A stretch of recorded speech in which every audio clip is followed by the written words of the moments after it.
Polperro is a village and fishing harbour on the southeast Cornwall coast in the southwest of England, within the civil parish of Lansallos. Polperro, through which runs the River Pol, is 7 miles east of Fowey and 4 miles west of the neighbouring town of Looe and 25 miles west of the major city and naval port of Plymouth. It is a noted tourist destination, particularly in the summer months, for its idyllic appearance with tightly packed ancient fishermen's houses which survive almost untouched, its quaint harbour and attractive coastline. History. Toponymy – the name Polperro derives from the Cornish Polperro, meaning harbour named after Pyron. However, suggests that Pyrrha, or Pyra may not be a personal name and suggests that Perro could be a name for the stream. Early forms are Polperro, 1303, and Polperro, 1379. The chapel of St. Peter de Polperro is mentioned in 1398 and the following forms are recorded from the reign of King Henry VIII. Polp is explained as fish pool, poolpi, poolpier and poolpiri.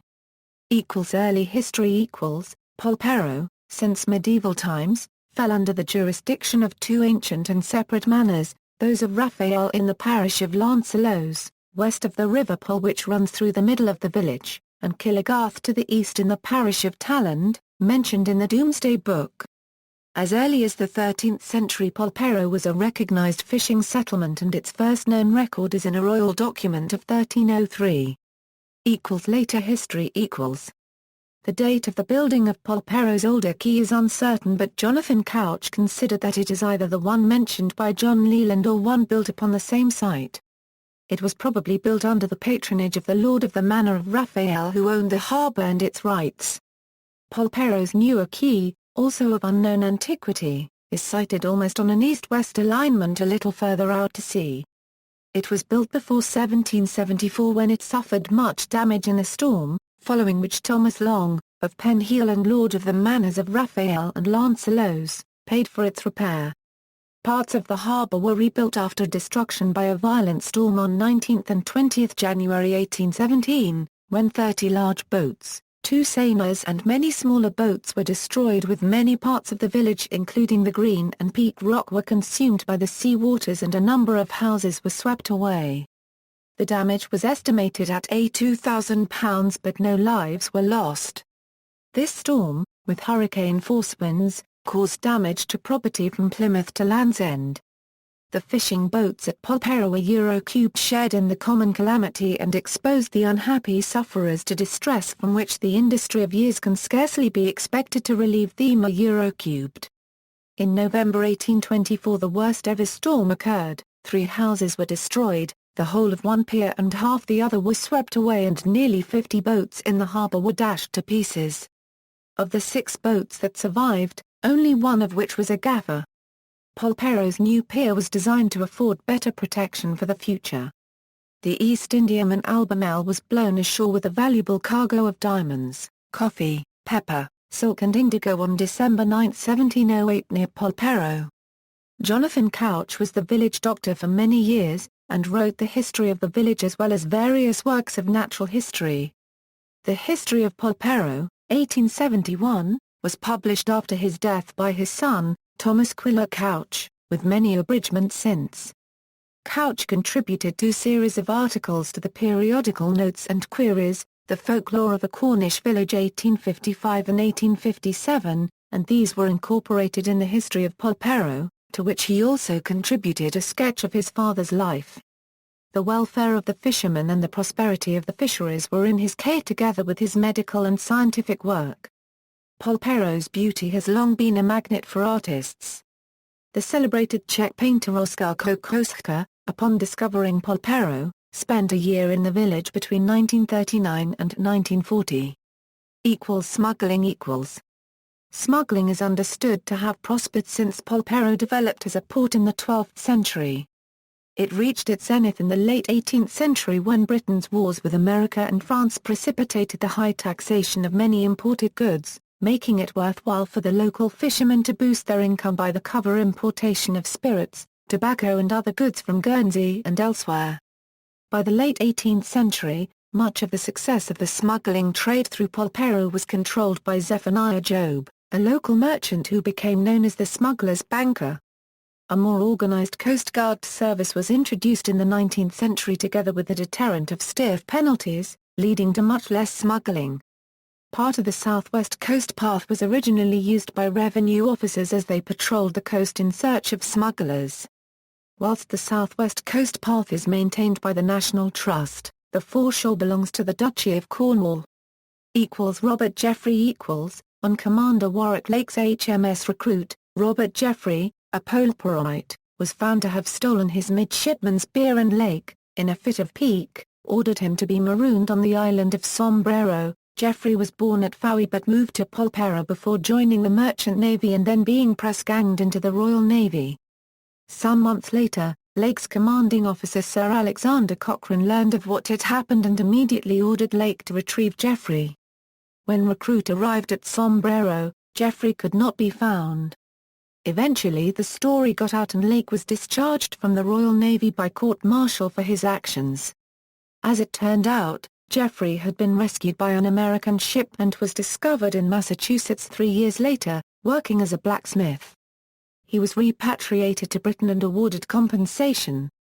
Economy tourism Tourism became Polperro's main industry during the 20th century. The village is accessible by air via Plymouth or Newquay, by train via Looe railway station, by road and by boat. It was estimated that the village received about 25,000 visitors a day during summer in the 1970s. Visitors are no longer permitted to drive cars into the village, having to leave them in the main car park at Crumplehorn to the north of the village and walk through the half-mile length of the village to its harbour. The village's quaint but narrow streets make driving difficult. There are horse and cart rides and milk floats disguised as trams for those who prefer not to walk. Attractions of Polperro include the Southwest Coast Path, the 630-mile-long and established walk from Dorset to Somerset which passes through the village, and offers day walks along the local scenic coastline, in particular to nearby Talon Bay on the coast path heading east.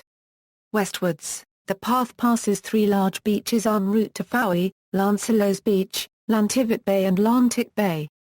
Within the village is the Polperro Heritage Museum of Fishing and Smuggling, situated on the harbour in an old fish processing warehouse, which houses interesting photographs of the village's history among other popular displays.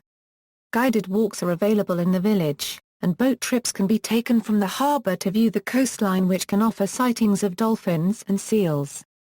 The village boasts several acclaimed restaurants, including Nelson's and Couch's Great House, as well as 7 pubs.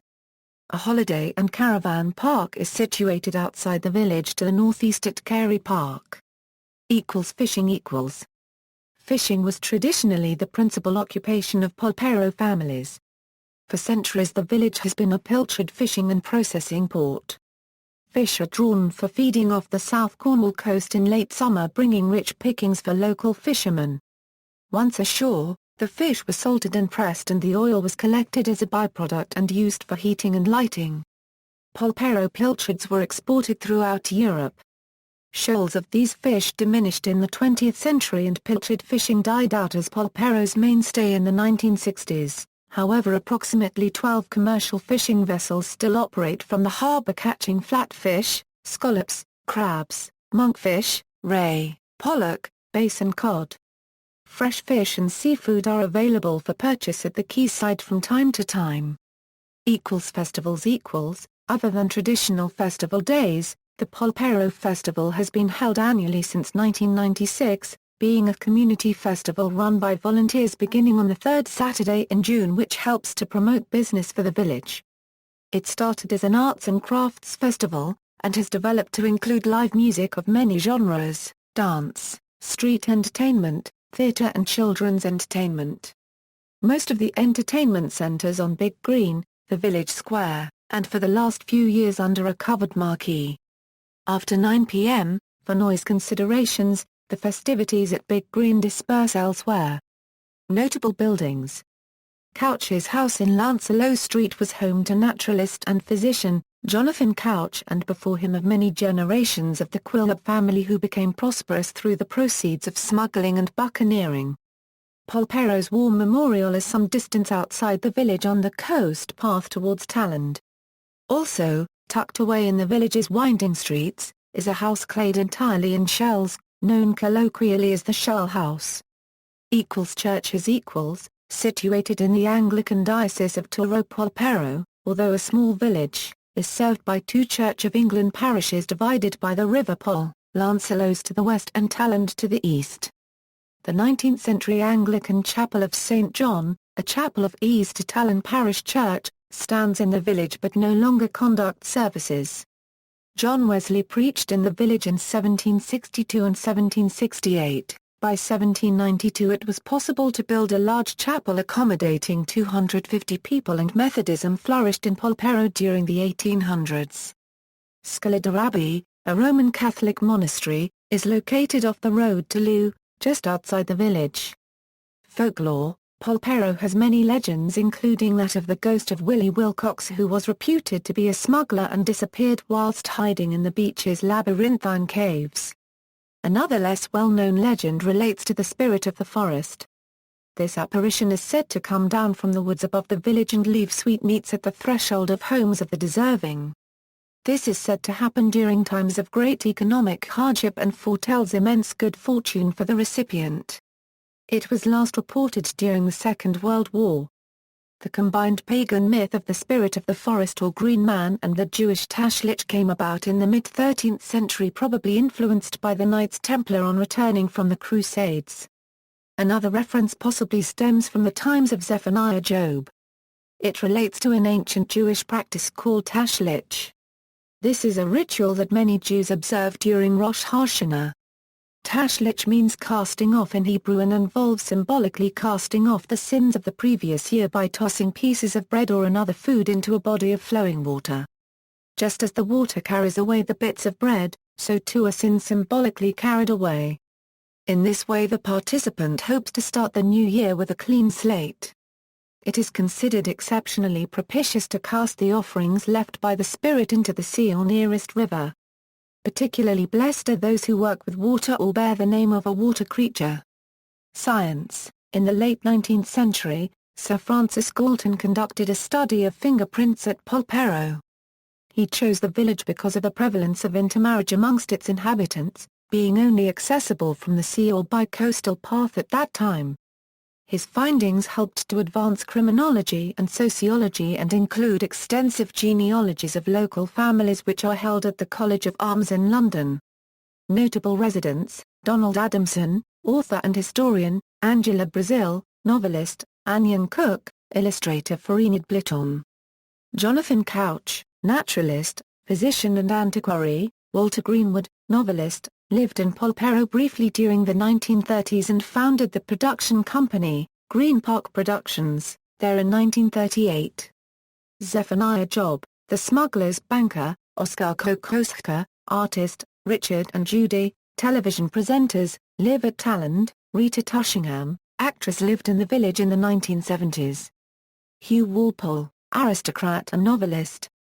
References: Bibliography: Chambers, George Mervyn. Polperro, Impressions in Word Online, Polperro, Greyest, circa 1925, Couch, Jonathan. History of Polperro, ed. Thomas Quiller. Couch, de Burlet, Sheila. Portrait of Polperro, Souvenir. History of a Beautiful Village. Falmouth, Rooster, Derryman, James Killigarth, 3 Centuries of a Cornish Manor, 16c-18c, published by the author.